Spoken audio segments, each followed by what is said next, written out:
UNAIDS Director Peter Piot said it was the most positive report since his agency began tracking the epidemic. We've achieved more in the fight against AIDS in the last 2 years than in the preceding 20 years. We're entering into a new phase in the fight against AIDS, one where sustainability of our efforts is going to be far more important, and that we need to make sure that we are ready and acting on a long-term effort. He said AIDS-related deaths declined for the first time in the last 2 years as prevention and treatment programs grew dramatically. 3 million people in the developing world are now receiving anti-retroviral treatment. In some countries, we've seen a tripling of HIV prevention efforts in populations which traditionally have been either neglected or difficult to reach. The report also found that the number of new HIV infections last year fell to 2.7 million, compared to 3 million in 2001.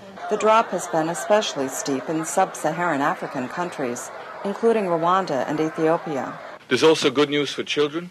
The percentage of HIV-positive pregnant women receiving anti-retrovirals to prevent mother-to-child transmission has gone up from 14 to 33% in just 2 years.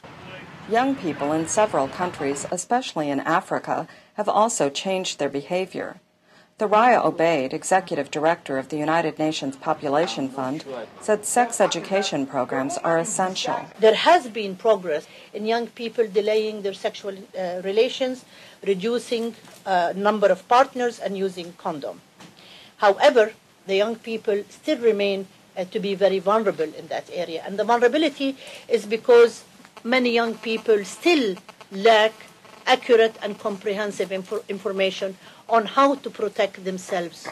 Despite progress, Piot said there are still 5 new infections for every 2 people newly put on treatment.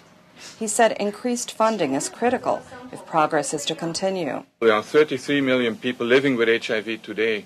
At some point, nearly all 33 million people will require treatment, otherwise they will die.